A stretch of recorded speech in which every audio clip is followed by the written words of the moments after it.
What fears are holding you back from living your highest timeline is what we're going to talk about today.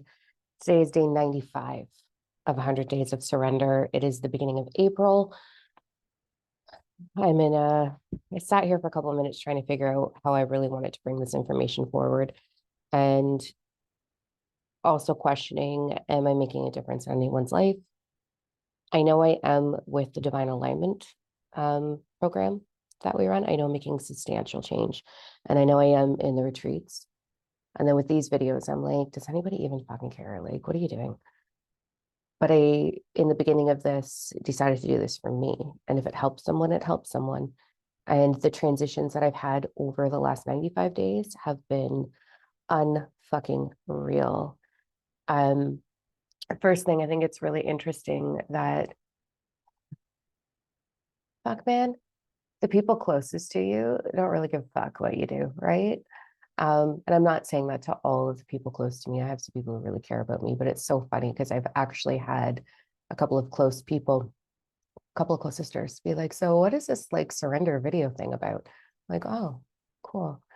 And I'm cheerleading on the other side 100% for everyone in my life. So that sort of triggered something in me. And I shared with you a couple of videos ago about our comfort zone. Okay. So we've got a life path and we have a comfort zone that we reside in. To the left of that comfort zone is your divine feminine. To the right is your divine masculine. You go too far over unknowingly into one or the other, you're throwing yourself off your path. The bottom of that comfort zone is, I will never feel that again. I will never go through that again, all the shit that we've been through. And then the top of your comfort zone is that limit of, this is, I can go here, but I can't sustain myself here because it's too scary. And this is where our fears come into play. Our fears down here of knowing what we will not do, the contrast we've had in our life, and then the fears on this upper bar here of, we only let ourselves get to that upper bar and then we move back down into our comfort zone. A lot of people call that self-sabotage. So as soon as things are going really, really great, we sabotage. But really, sabotage is seeking safety, seeking that comfort again, because it can be hard being human and it is uncomfortable lifting that comfort zone. The more you reside on that upper bar, the more your comfort zone will slowly shift up and this becomes your normal. And then it shifts up and you're like, okay, cool, I'm comfortable again. And then we get to go again. I'm a very driven individual and I have had the luxury, also bullshit, of being told I wasn't going to make it. Do you guys know? So that sort of has changed my lens over the last decade over, am I truly living? And I have it in me really deeply that I want to change a million lives on this planet. Now, I know I can't do that alone. That's why I've got amazing mentors working alongside me and some new mentors that are finishing up their program and coming out. So they've all gone through Divine Alignment and then through mentorship to honor this journey for sustainable change. So here's the crazy epiphany that I had this weekend.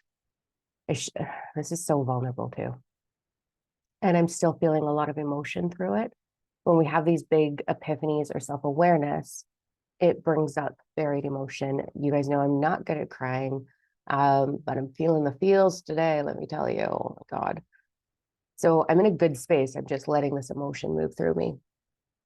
So my upper bar, I could identify it as, it wasn't safe for me to outshine others, because if I did that, I would have put my little sister in harm's way or taken the love that my mom was only able to give to one of us. And I didn't want that for her. So I tried to protect her as much as I could, which put a huge wedge between us because I was too strong, too driven, whatever. So there's that.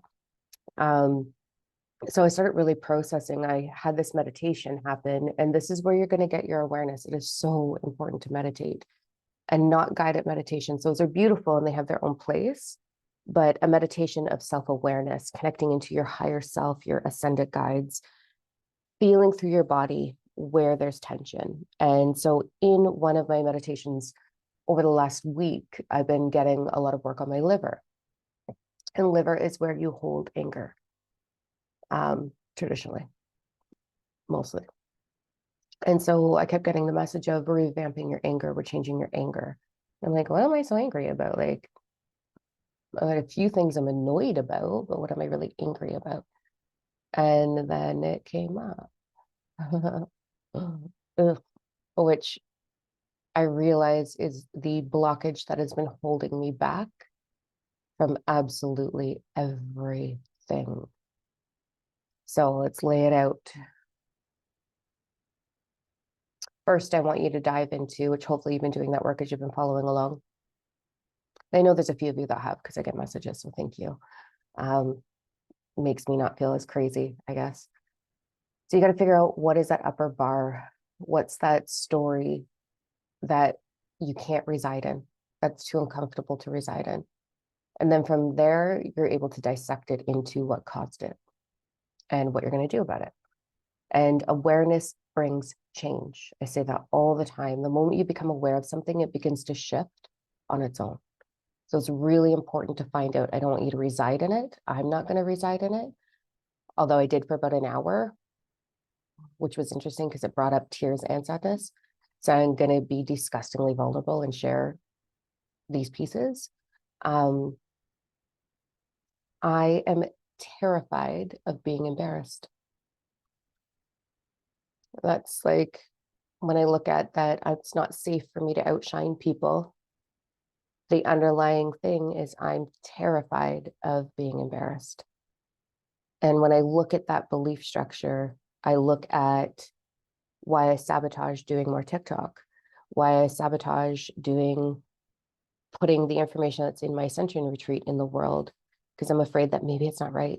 Maybe it's not. Even though I've done case studies, my own life, and everyone who's taken that fucking thing has created substantial, crazy ass change. So I know in my being that this is the information I'm meant to bring to the world. I know in my being that divine alignment, that program is a game changer for every human that I've connected with. And I'm really honored to hold space for that. And that one I'm really confident with. But I am afraid of being embarrassed. And that boils down to a couple of different things. So one, I experienced dyslexia. We've talked about this, and my vocabulary isn't as high as I would like it to be. I have a hard time pronouncing words sometimes. My spelling, fuck that, I can't spell worth shit. And so I kind of make up my own language sometimes, and I use a lot of analogies that are kind of playful and silly. And I think that is in part why I'm holding myself back, but I also think that's an excuse. And so the fear of being absolutely humiliated runs way deep. My inner child, one of my parents, well, I'm just gonna be transparent, my mom, I have no negative emotion towards her whatsoever. I feel that she's a very broken woman and is refusing to do the deep dive in the work. And that's what propelled me into mine and my career. I didn't want to be like her. I didn't want to be miserable. And maybe she doesn't see it that way. I see it that way. And I think that anybody who intentionally tries to hurt another human is a broken human. And so I don't have any feelings towards her whatsoever, negative nor positive. I just have nothing. I'm neutral. But that woman, so there was countless times, especially in my early teens, where she would intentionally wait until we were in a group of people and point out a flaw of mine and laugh about it and make a big joke about it and get everybody else laughing about it. And it would destroy me, destroyed my confidence, destroyed my everything. It made me question everything about myself. She would pick on my makeup. She would pick on how I chose to present myself with my clothes. She would pick on my body weight. I was really skinny, like underweight, but she would pick on any little bit of cellulite she could find or flaws within my body, my posture, the way I presented myself, my sense of humor, but she would always do it in a group of people and people that I looked up to as someone I wanted to be like. So there's that piece. My teenage me got a lot of love this weekend. And then that was magnified by one of my partners when I was in my 30s. So this man was an insane narcissist. And grandiose narcissism is very hidden. Everybody loves them. Everybody thinks they're great. And you get the trash behind closed doors, and then you look like the crazy one. And that was really humiliating. And he would, in our intimate moments, find ways to absolutely destroy me emotionally with his words and his actions, destroy me. And then he took it a step further. And when I was meeting his friends, he would comment on what he perceived as my failures, and be like stupid things like, hey, why don't you talk to, like in the group of people, hey, why don't you talk to so and so, because her and her partner have really good sex, so maybe she can help you figure out what's wrong with you, in front of everyone. Destroyed me. So it took me a long time to bounce back from that. That was like in my 30s. So absolute humiliation across the board. And then the humiliation of actually dating him. So fucking that I let it happen for so long. He destroyed my family. He got in a tickle fight with my son one day in front of me. And a tickle reaction, which would be normal for a 12-year-old boy, then proceeded to dominate and stand over him and threaten his life if he ever did it again. And I was mortified on so many levels. And that created a big separation between my son and I. I ended up moving back in with his dad because I didn't know how to handle it. And I didn't know how to get out of it. So that was really rough. And then my mother-in-law, my second marriage, when we got divorced, didn't know the truth, didn't know that I was paying my husband's bills, that I was responsible for all the finances, because he would secretly go to her for more cash flow so that he could buy more drugs and more booze. But it looked like I was the one that was in financial destitution. And so when we got divorced, she broadcasted it through the community that she was happy to pay me off, kind of thing, because he went to her for more money again. Made it look like it was me.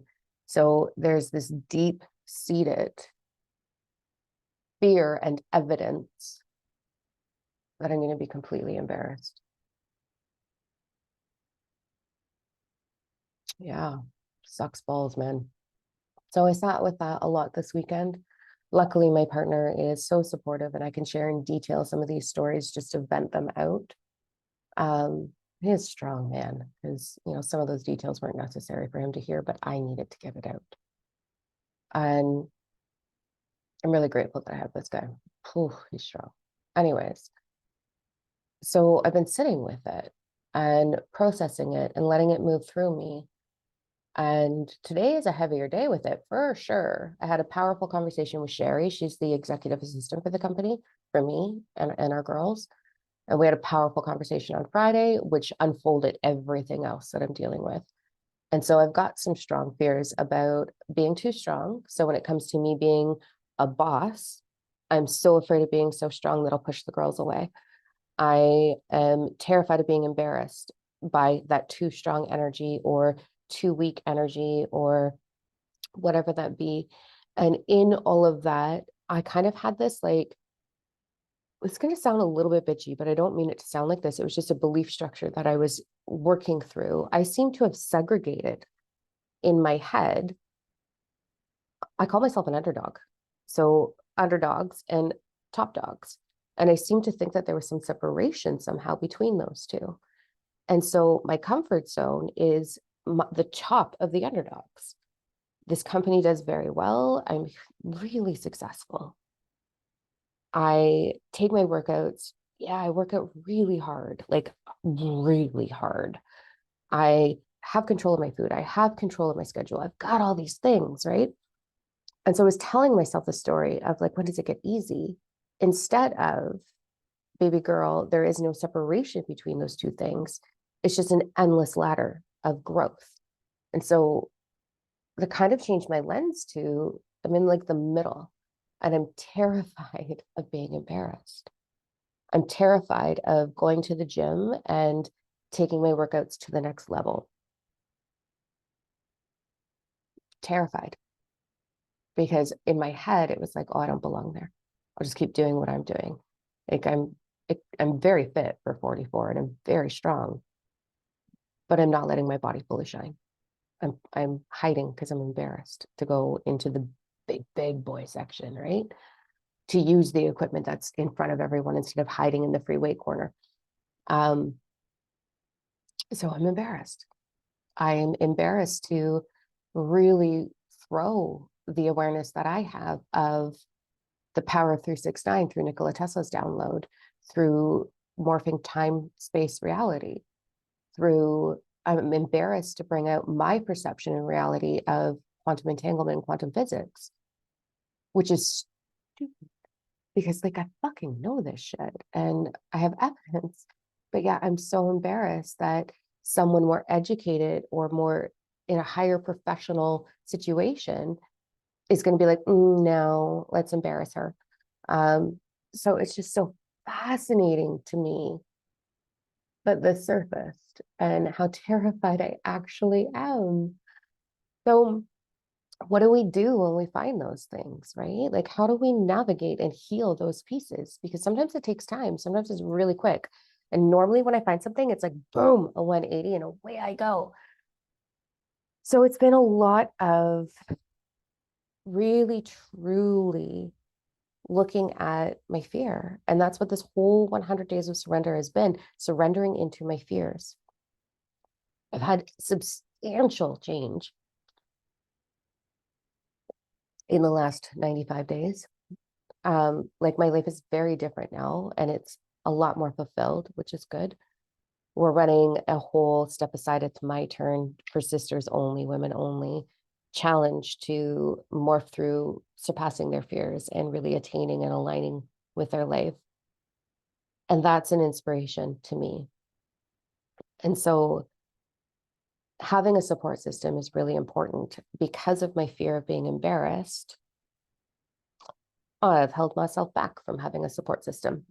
I haven't been fully transparent because I have this fear of being embarrassed because I am a leader, I am a mentor, and some messed up way, I got to own that instead of being completely transparent, letting people know that I'm also fucked up. Um, so I've been opening up a lot more over the last 95 days. This has been very helpful. The feedback that I get from you is very helpful. So thank you. So what do we do now, right? So hopefully, as you've been following along this journey, you've been doing a lot of the work alongside me. And we want to look at that upper limit and kind of dissect it into where does it stem from. Then we go back into that memory. So I've spent a lot of time yesterday and Saturday going back into those teenage moments where my mom was just an insane bully and walked in and was like, walked in beside my younger self and looked my mother in the face and was like, you okay? Because it seems like you're picking on your daughter here. Like, I'm not sure what your intention is, but it doesn't come across very nice. So I'm just going to take her. And then I leave that memory with that version of me and sit with her. I've given her permission to journal and dump out what she really wants to say to those individuals because she doesn't understand why someone's so mean to her. She doesn't know what she did wrong that someone could be so mean. That's hard. So I've gotten all of that out. I'm going to sit again and process my 30-something self who dated that giant D-bag. And we're going to jump out what we would really like to say. And then we're going to process our role in that and what we're going to do from it. We're going to rechange the conversation in my mind. So keeping it front and center. There's sticky notes on my fridge in my bathroom to keep it front and center of you have nothing to be embarrassed about. You know you're brave and you can be brave with this. It's safe for you. I'm just going to live that until that becomes comfortable. And if it's as I move into that, what we're going to see happen as we move into these changing the story and starting to own it. And you need to set yourself up for success or it's going to fall out of your mind. We want to keep it front and center so that we can move through it. So I've got my sticky notes up because that's what works for me. I'm visual. And I'm having that conversation every time I walk by the mirror. The conversation is about just be brave. you can be brave, and not everybody's going to get it, and not everybody's going to resonate with it. We're all here for different versions of our own growth, and that's okay. But there's going to be people who you change lives, and you already know how many lives you've changed. Keep going, be brave. You've got this. I believe in you. And so I'm having that conversation a lot until that becomes my normal and the fear of embarrassment subsides. And then that will allow me to level up. Lots of delicate conversation, ego dumping, processing, becoming aware of what's holding you back is essential. And then keeping it front and center so that you can navigate through it. So start dissecting all the areas in my life that I'm actually truly embarrassed to step in higher. And I've set myself up for a plan of one baby step in. And then once that's my normal, it'll be one baby step in. Measurable, consistent improvement, not from here to there, because that's not sustainable. So we want to navigate it with as much comfort and ease as we can so that we don't trigger ourselves back into fear. But it was really uncomfortable for me to share this for sure. And I don't know why, probably because I'm still moving through it. So yeah, that's where we're at. Interesting, right? So I'd be really curious if you want to reach out. What are you going through? I know a lot of you are signed up for the Step Aside, It's My Turn. So I get to see you in that private group, which is unreal. So fucking unreal. Ugh. And together, that group, we are actively looking for evidence of the opposite of that fear. So if my fear is I'm afraid to be embarrassed, I'm looking for evidence where I have been very brave in my life. And there is a lot of those. So I'm looking at where I've been very brave and really focusing on, see, we can do this. We've got this. I understand this. I'm worthy of this. Let's just go one level up. So I've strategized my financial, my physical. So the gym, I'm looking at where I can step in at the gym more, where I can step in with my finances more, where I can step in with my own self-talk more, where I can step into my vulnerability more, especially leaning into my sisters. And I think it's very important that and that is a big piece of, I have very strong women in my life who have very strong mindsets and opinions, and I value them. But sometimes it's really hard to be on the receiving end of, those hard truths. And so part of that discomfort, it's not embarrassment. They share because they love me. And so leaning into my sisters more for sure is in my schedule right now. And then owning my boss hat is super uncomfortable for me because I don't really look at this company as, and this is kind of where I'm failing again. I haven't really looked at this company as I am the CEO and the founder and the director. Like I've got to own that role. It's been a very loving sisterhood in this company. And I always call it like our mission because they all have their own unique mission that's very much in alignment with mine. And so it's like is what I've been saying a lot. And it is. But also I gotta own a little bit more of the boss piece. So yeah. Whew, big changes. And honestly, I could not have gotten here if I hadn't chosen back on my birthday in December to really sit down and look at where I was uncomfortable. So what a wild effing journey this has been. Here we are, day 95. I don't know how it went so fast. So I've been sitting quite a bit thinking about honoring and thanking this journey and you for following, the few of you that do follow and comment, thank you. And I want to offer a gift. So I have 3 divine alignment clients graduating this week. So there will be spots opening up in the next 5 days or so. So I'm going to offer those 3 divine alignment sessions, those not sessions, but packages, openings at the friends and family rate, which is a massive discount. So I have 3 spots available for the friends and family. If it's something that's jiving with you, you can go on diamondno.com, look under services, divine alignment. I'm going to open up 3 for the friends and family discount. So I want to give back because I feel very supported in this journey with the messages and the emails and the support and, all of that love. So thank you. I love you. And think it's Monday. It's Monday. All right, here we go. Have the best Monday, and I will see you guys tomorrow for day 96.